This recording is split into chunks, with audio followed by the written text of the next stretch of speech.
Come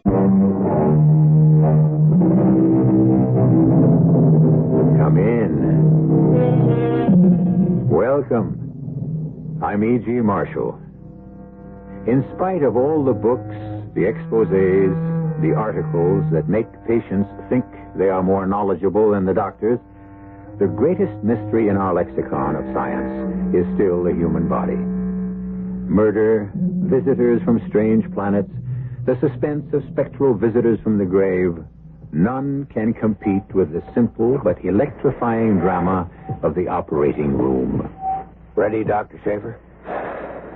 Ready, Dr. Marshall. Patient's all yours, then. Scalpel. McBurney incision, sir? Up to you. It's what I'd use, but I'm not the surgeon. You are, Dr. Schaefer. There's nothing to be afraid of? Not on your sweet... no, sir. Well, then, why don't you begin?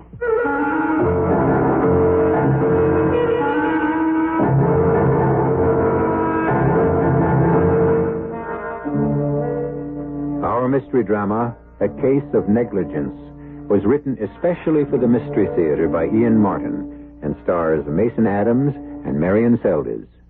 It is sponsored in part by Sign-Off, the sinus medicines, and Anheuser-Busch Incorporated, brewers of Budweiser.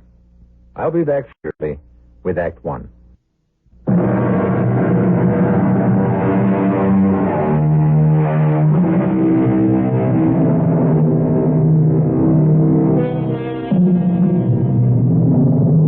Time after time, I bring stories of death.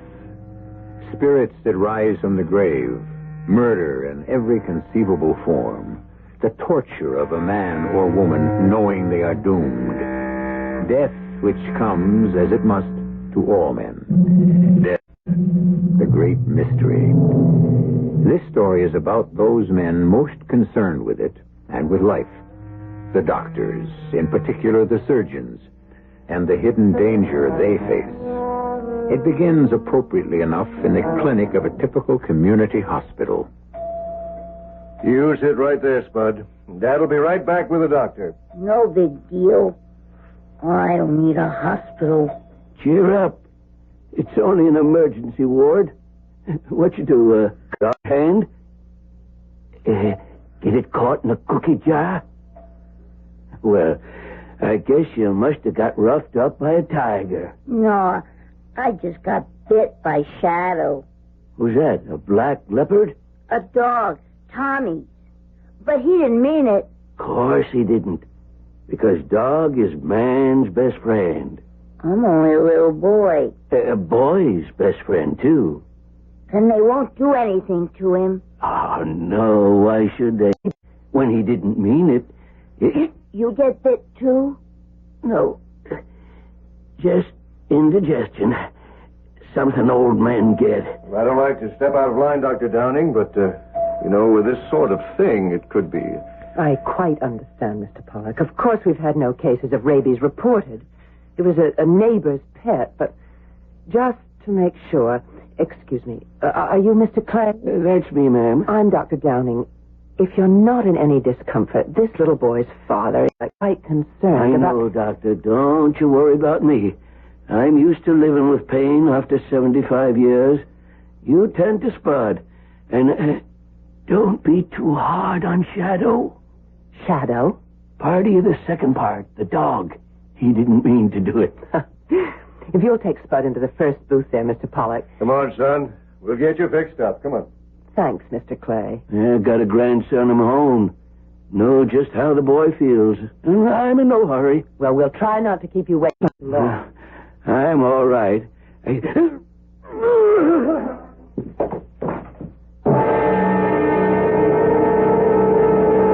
What happened, Tom? I don't know, Fran. The old man just collapsed. Why, that's Mr. Clay. Your patient? What's wrong with him? Well, when he came in, he just listed slight stomach disorder, indigestion, nothing to suggest an emergency. He certainly didn't act like there was one. I had this kid with a dog bite in the next booth. Will you stay with the kid? I'll take you over. Maybe he just got a little dizzy. They keep this place too hot anyway. No, not that hot.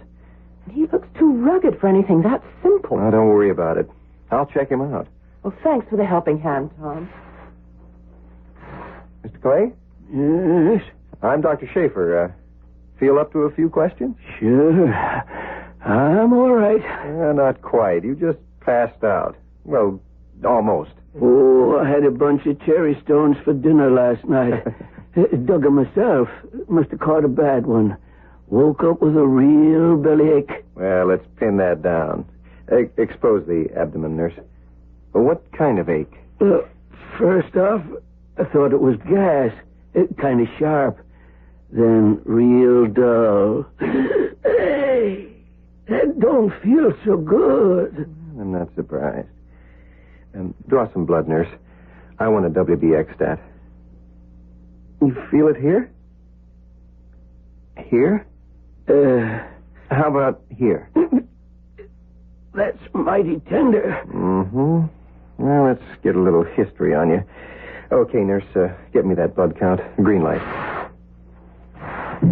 You live at 17 Oakwood Lane, Mr. Clay? Well, that's my home. Right now, I'm on the Janie. The what? My boat. Named after my wife. God rest her soul. A sloop rig built to myself. Well, how about that? You live on it alone? Yep. No family? Oh, yeah. Got a son, Dan.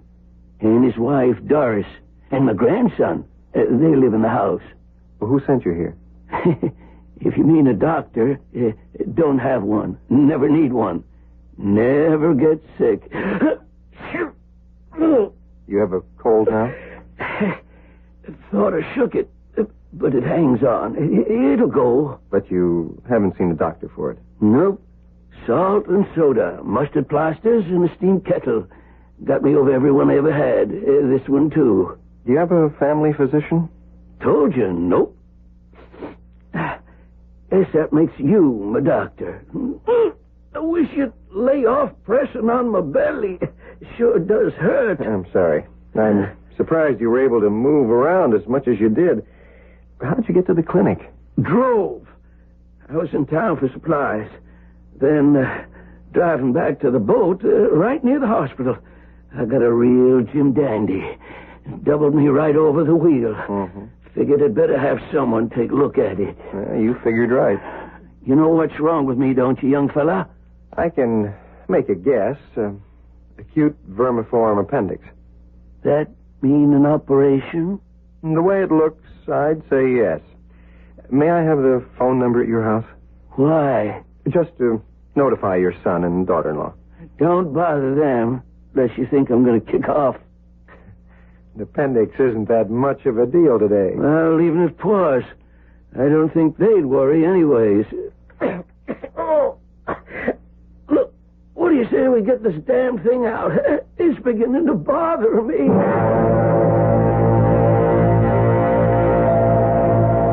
It's just superficial, Mr. Pollock. Keep the bandage clean and dry and come back next Friday. But supposing that dog had rabies? The dog will be checked out by the Board of Health. Right. If there's the slightest chance he has rabies, Spud will need shots, but there's no need to worry about that yet. Okay. We'll see you Friday. Well, isn't Dr. Giannano in attendance? A colectomy. And he won't be out for at least 3 hours. You better notify Dr. Marshall and have him schedule someone. I know that appendix has got to come out. What? Yes, Clay. C-L-A-Y. C as in Charlie, which happens to be his first name. Oh, so that's what was the matter with Mr. Clay. Are you admitting him as a ward patient? I got to. He's in through the clinic, and he has no hospitalization. I tried to reach his son. He's in court arguing a case, and the son's wife is at a bridge game somewhere. No family doctor? Nope. Says he's never been sick a day in his life. I can believe him. Oh, the old boy is as hard as nails.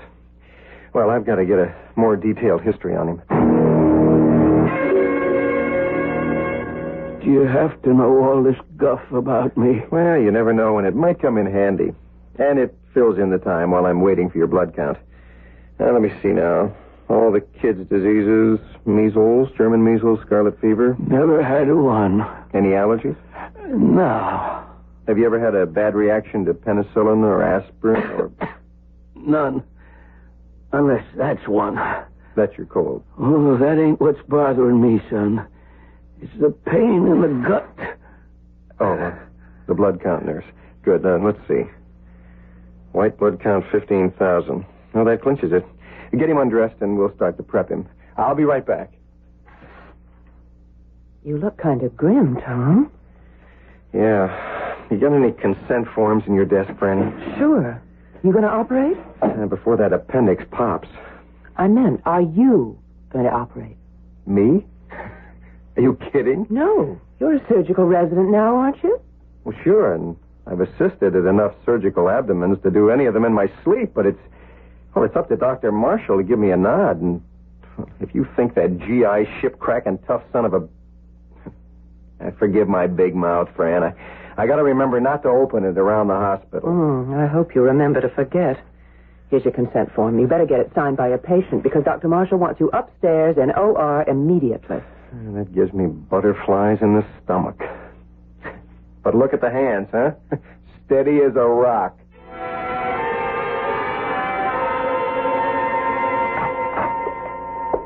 Well, Dr. Schaefer, you took your own sweet time about getting here. Well, as fast as I could, sir. I had to get a consent form from the patient. Did you get a history?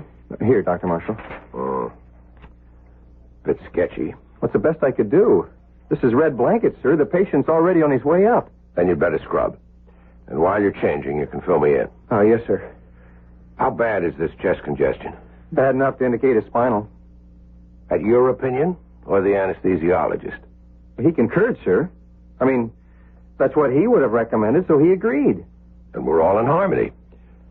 Except for the patient. He agree? He's in a lot of pain, sir. I had to sedate him. He was a bit foggy by the time we got to deciding on anesthesia. I'd rather he knew. What about the relatives? Can't be reached. The switchboard will contact Dr. Downing if they call in. Well, it won't hurt to check with her before we scrub.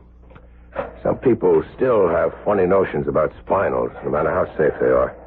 I'd like to have it part of the record. Dr. Downing? It's Dr. Marshall on this appendectomy out of your clinic. Any word yet from his son or daughter-in-law? Not a peep. Well, Dr. Schaefer and I are on our way up to the ready room now. If they turn up or call before we're out of scrub, let me know. You all set, Doctor? All set. Then let's go.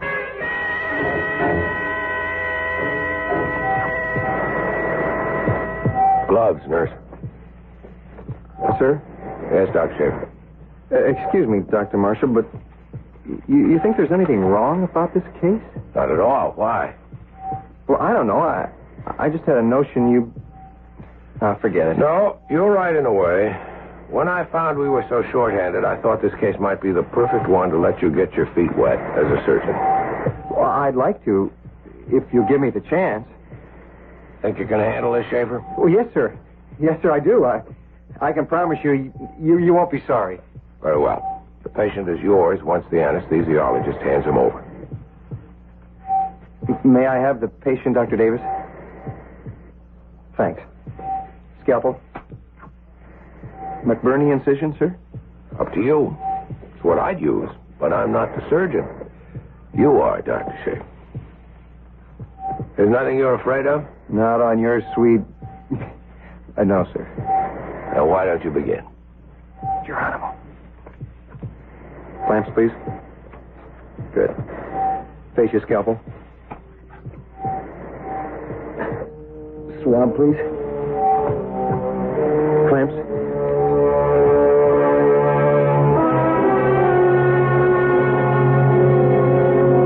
How'd it go, Brian? No problem. Finally got in touch with Mr. Clay's daughter-in-law. She and her husband are on their way into the hospital, breathing fire. About what? Well, they felt they should have been consulted about the operation before it happened. Simple appendix. Why not? Dr. Marshall. Yes, Dr. Schaefer. What? Respiratory failure. Why didn't you tell me sooner? No, I'll be right up. Mr. Clay? Yes. What? I don't know. Secondary result of the operation, perhaps. Oh, poor Tom. His first. It could be his last. I just have a miserable hunch your brother and I are in for a rough time. I hope we can keep you out of it.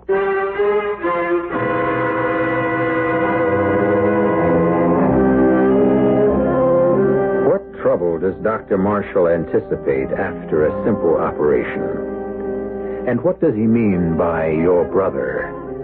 And why, without the threat of murder or violence or any superhuman agency, does the shadow of death and mystery suddenly unfold its shadow over the people we have met and are still to meet? I'll return shortly with Act 2.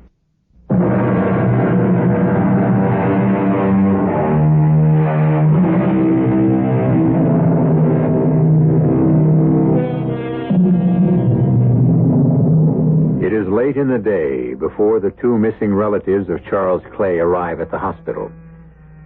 Doris Clay is a triumph of cosmetics over nature. But if you look closely enough, the eyes are small and agate hard, the turn of the mouth downward and mean. Her husband Dan is heavy set, not with muscle, but by indulgence. His air of arrogance and assuredness is the armor he wears to cover his weakness. I'm sorry we had so much difficulty getting in touch with you both. I was in the middle of a bridge tournament. I don't know why the message didn't get to me. I was in court arguing a case, and naturally they didn't want to interrupt. And after all, it wasn't anything serious, was it? Just an acute appendicitis. Well, we don't have to waste any more time talking about it. I'd like to see my father. Well, that's why I met you and brought you to Dr. Marshall's office. Why? What's wrong?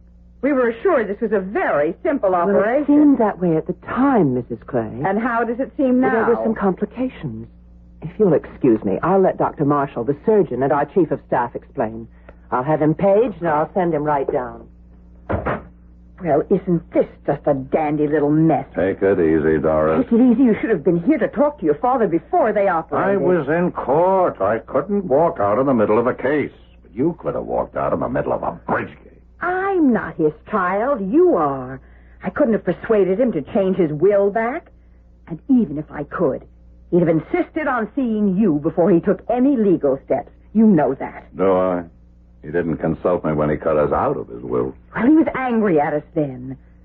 Thank heaven enough has happened since that we're back in his good graces. We hope. Well, if we aren't, it's no fault of mine. I did everything I could to butter him up. I gotta give you credit for that. Damn well right I did.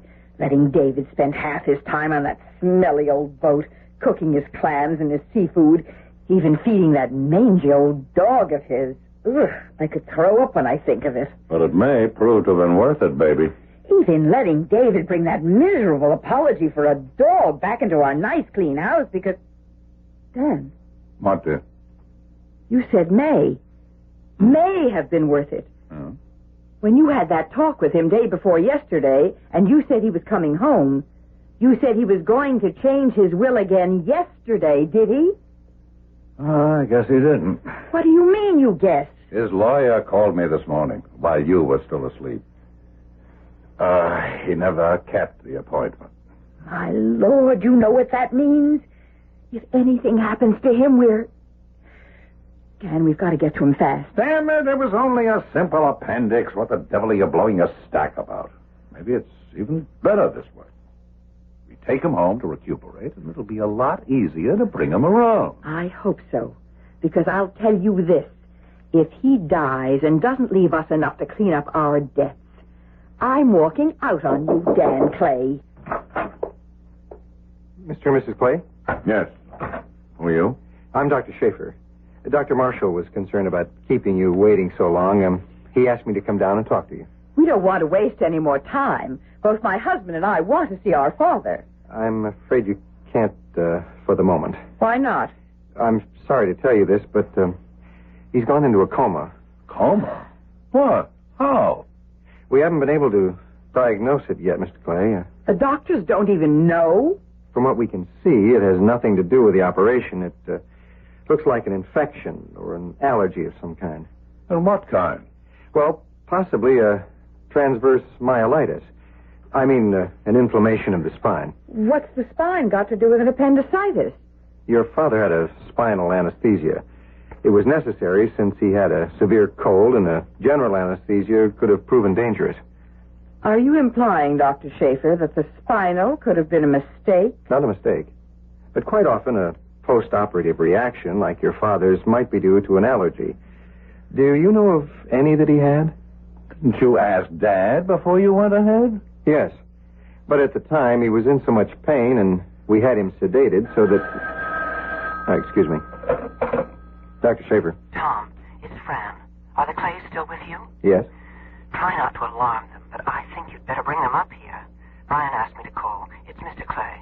What about him? He's gone into convulsions. I see. Well, thank you, Doctor. We'll be right up. Is that about my father? Well, yes. Dr. Marshall just sent a message for me to take you upstairs to his room. Oh, then he is conscious. I'm afraid not. Not yet. Shall we go? The elevator's right outside the door.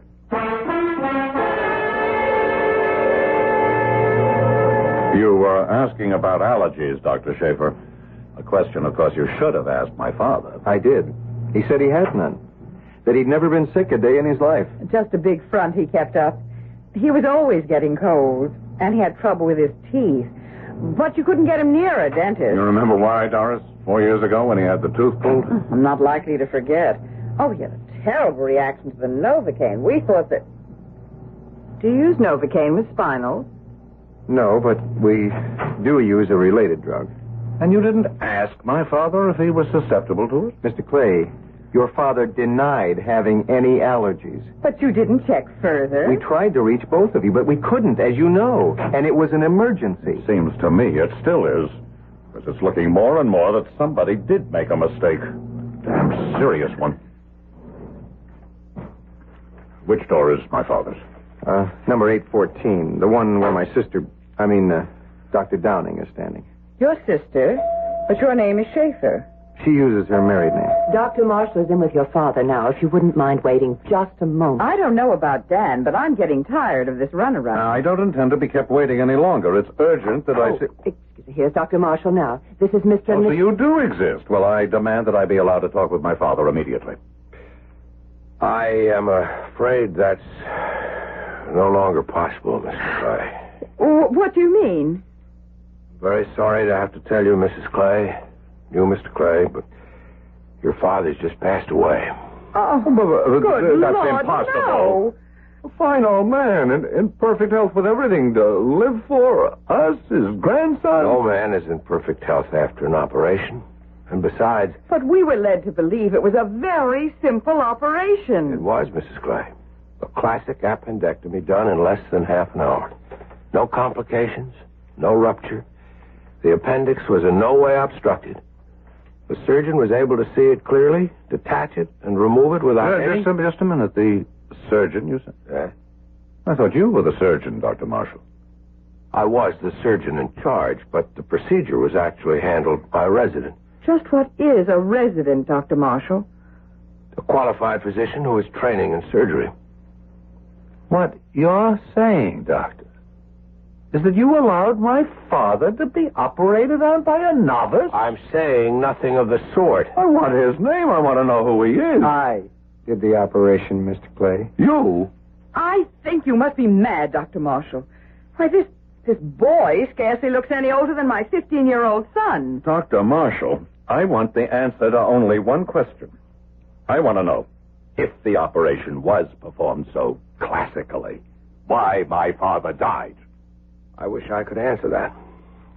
We haven't been able to determine the causes yet. Oh, you're not willing to admit them. We have nothing to hide, Mr. Clay. Have you? Just exactly what is it you're after? Causes, Doctor. Would you like me to list a few? Since you're not a physician, it seems purposeless. Your opinion wouldn't have much validity. I'm an attorney, Doctor. And my opinion has considerable validity in a court of law. Doris, get the elevator. Yes, Dan. We're leaving now, Dr. Marshall. Mr. Clay, before you do, there are certain arrangements. You can trust me to handle those. You'll be notified. I had wanted you to sign one document. What? For all our sakes, I think a post-mortem examination is indicated. Oh, for my dead body. If you want to add that to my father's. The elevator's here. I hope it's more efficient than the staff at this hospital. I'm sorry, Dr. Marshall. For what, Doctor? Well, if you want me to really be honest, mostly because a swell old guy I like died for no reason I can think of. I I just hope it wasn't my fault. Well, how could it be? Just the anesthetic. We'll talk this all out later. Dr. Schaefer, grab a staff elevator and get down and make sure the Clays are off our turf for the moment. And then meet me in my office. Check, sir. On my way. Brian, it wasn't his fault, was it? No, I don't think so. If there is any blame, and it rests on a lot of shoulders, it has to do with us all being human beings. What does that mean? A nice but stubborn old man who wouldn't admit age or infirmity. A doctor approaching middle age who lost his wife and fell in love with another man's. And a rapacious pair of people who don't deserve the title of human being, who had little love for a nice old guy until suddenly he died mysteriously. Why? I don't know about them. Only about us. I'm married to a husband who should have been a retired racehorse. He's a natural stud. He won't divorce me or allow a divorce, and I won't force it because we do have a daughter who adores her father. And I'd rather break my heart than hers. And my wife is dead. I thought I'd never love another woman. And now I do. There's nothing I can do about it. Oh, darling. Oh, darling. Let us go for a moment. The other thing's more immediate, isn't it? Those two awful people. They're going to sue, aren't they? I'd guess that's what they have in mind.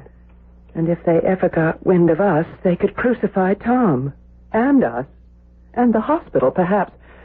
How can we stop them? An autopsy is the best answer. We can force that. If it vindicates what Tom and I have done, that's that. And if it doesn't? We could all be up the creek without a paddle.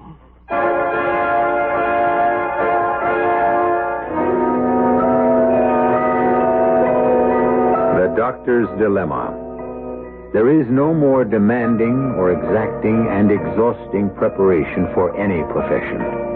But there is still a small percentile of accident no human being can possibly foresee or devise against. Man proposes, but God still disposes. I'll return shortly with Act 3.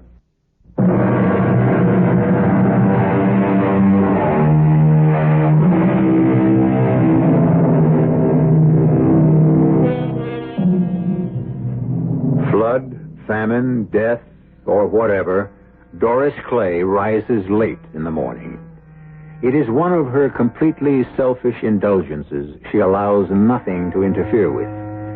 Even this morning, which could well be one of the most important in her life, she is barely coming to, with the help of black coffee, propped up in the big bed with the satin sheets, as Dan, who is an early riser, comes to join her just before noon.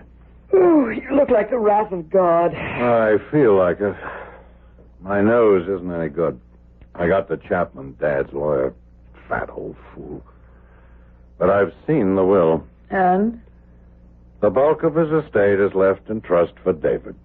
Hedged in so tight we couldn't even borrow, beg, steal, or finagle a nickel. And the rest?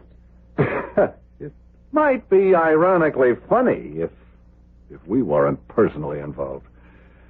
The rest of it goes to the hospital. A gift from someone who didn't believe in doctors. He only did it to hurt us. But, Dan, not a penny. Not unless we break it. Can we? It's a fallback position. I don't know if it's worth the investment. There's a much easier way out of our troubles. There's got to be some way. We're in debt up to our ears. And we can't hold it off any longer. I know. I think we have a good chance for at least a settlement. We're going to sue for malpractice. Who? The doctors, of course. At least Marshall must have insurance. But most of all, because clinic and a resident physician are involved, the hospital. That's where the real dough is.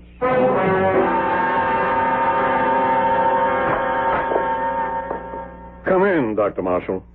You know Mr. Clay. Yes, Mr. Wyatt. Mr. Clay is here at my instigation to see if we can't smooth out our differences amicably. I see no reason why we can't. I'm certainly reluctant to damage the reputation of this hospital for just one tragic mistake. If we can keep things quiet. What are you getting at? Well, until he sold out a little over a year ago, my father was Pioneer Furniture, one of the wealthiest and most influential men in the state. If the papers should pick up any hint that his death was, headlines, sell newspapers. Pick up what? There's no story for them here. Oh, isn't there? Even you doctors admit my father's death is an enigma. Doesn't have to be. If you want to render more than lip service. What does that mean? Give us permission to perform an autopsy. Haven't you mutilated him enough? You say you don't want to hurt any reputations, but you don't want to protect them either. I want my father to rest in peace. Mr. Clay, we're both lawyers. Why fight an autopsy? You know, under the circumstances, any court would grant an order to perform one. My object in coming here today was to keep this out of court. Meaning you want a settlement. Well, the wrong has been done. You can't prove that without an autopsy. It is the truth you want, isn't it? Of course. All right. Give me the paper and I'll sign it. How soon will we get results? By tomorrow morning. No. Very well. Then we'll know exactly where we all stand.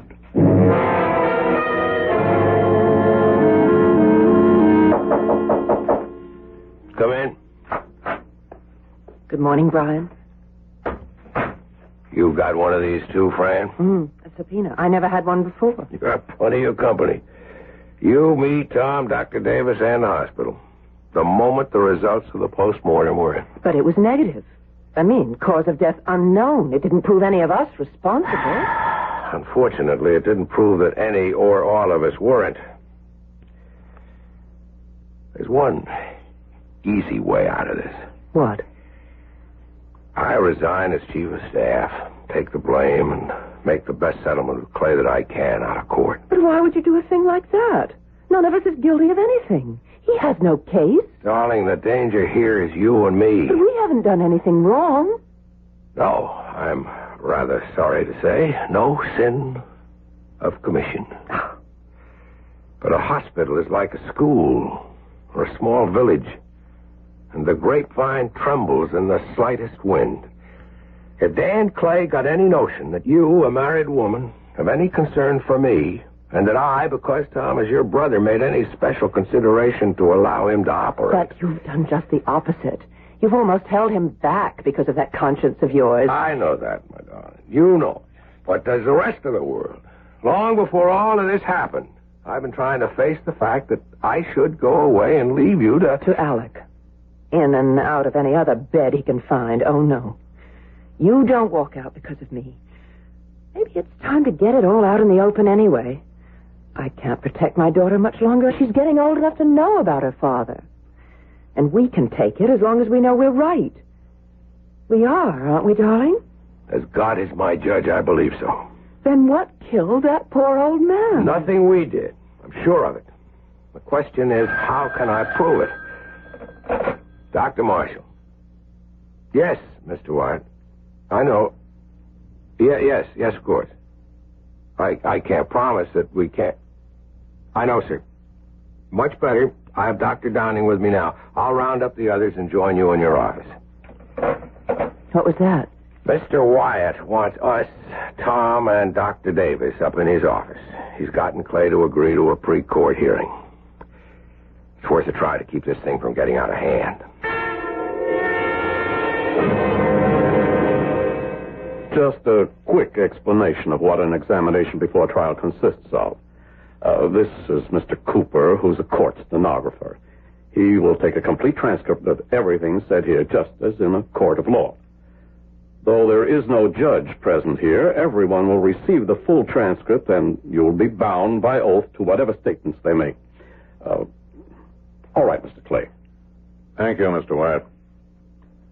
Dr. Downing, you admitted my father to the clinic? I signed him in, yes. Did you bring a copy of the roster for that evening as requested? I did. Was there a patient named Spud Pollock on that roster? Yes.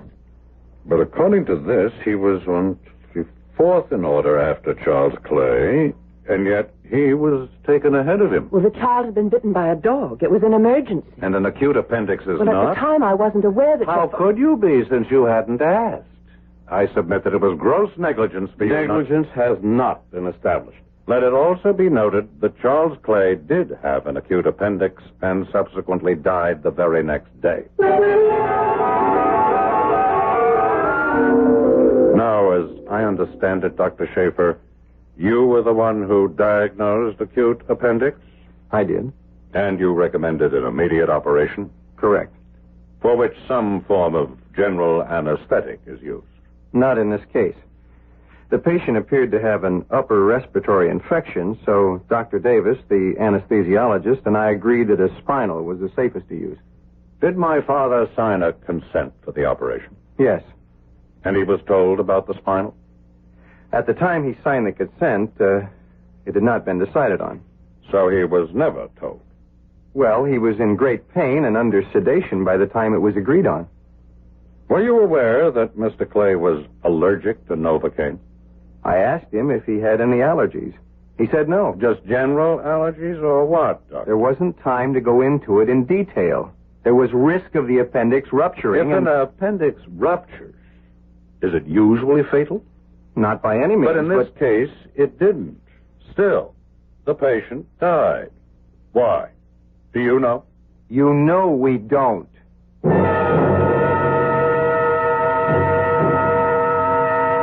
Dr. Marshall, I received a copy of the autopsy report. Quote, death by respiratory failure and or cardiac arrest due to cause or causes unknown, unquote. That doesn't rule out an allergic reaction to the anesthesia, does it? No, but... And when my father was examined before the operation, there was no indication of any other serious condition other than the inflamed appendix? That's substantially correct. So what will you say in court, Doctor, when I ask, would Charles Clay have died if there had not been an operation? Don't answer that, Dr. Marshall. We'll wait till, or if, we get to court to argue that. You are married, Mr. Clay? I am. Any children? One. A boy. David. Were you and your father close? Yes. We were a very close family. So your only reason for bringing suit is to punish the parties you deem responsible for the death of your father? Correct. And any money you might be awarded is secondary, of course. It's of no object. I see. Your father didn't live in the same house with you. No. Where did he live? In an old boat he built. Why? He liked that kind of life. Even in a freezing winter he thought was too much for his dog to stand? Dad was getting old. We liked to indulge his whims. That's what he wanted, so we gave in. It wouldn't be that he was tired of indulging your whims and paying your debts. Did your father leave a will? Well, you know he did. You subpoenaed a copy of it. But he was going to change it. A blow for the hospital it would have been, wouldn't it, to lose all that bequest? I won't even dignify that with an answer. I want to read only one part. I bequeath and trust to my grandson David all the rest of my property, real or otherwise, etc., etc. And I charge him and or his trustees to maintain until his death my friend Whiskey. He and David have given me the only love I ever knew. Whiskey? My father's dog. We've been taking care of him. Better than your father, I hope. Whiskey was old and sick. He had to be put away. A deliberate act, Counselor. Not like my father, who was lost through negligence.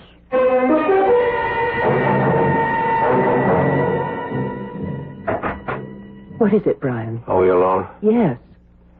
I just came from a long talk with Wyatt. I've handed him my resignation. Oh, no. Why? The only way. Wyatt had Clay backed against the wall at one point, and he really opened up and threatened to fight dirty. He's so desperate. He'd ruin Tom's career and yours. Mine? His wife, a prize harpy, and also something of a swinger. Apparently knows your husband. In return for all the phony dirt he could hand her about us, she promised to make sure they discredit you enough in an open trial so he could get custody of your child. Well, I'm not going to let you sacrifice yourself for me and Tom. It isn't only that. The old man did go into convulsive seizure before he died. Now, with that in the books, and considering the vicious, rabid prosecution Dan Clay would put on in court, the press coverage...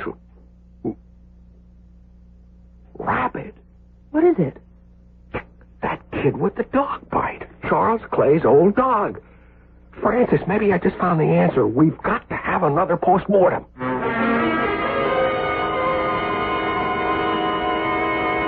The second autopsy, Mr. Clay, when we knew what we were looking for, lists final proof. In the cornu amonis, the characteristic inclusion bodies of negri were found. In layman's terms, your father died of rabies, which he got from his dog, Whiskey. But the dog never had convulsions. There are two forms, the furious and the dumb. In the second, the dog is just lethargic and comatose. He looks old.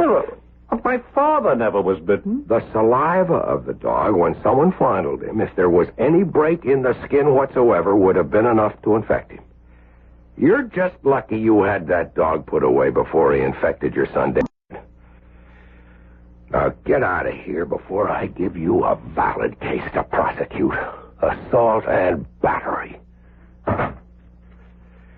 Well, that's the end of that. And the beginning of us.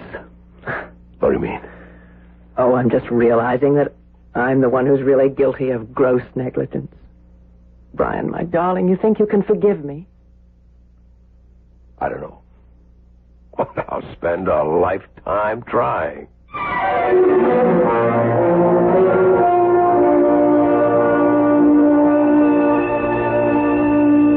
No gothic tale of horror, certainly.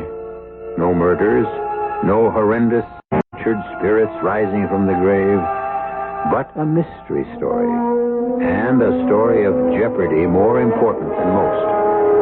For a doctor's good name must, like Caesar's wife, always be above reproach. I'll be back shortly.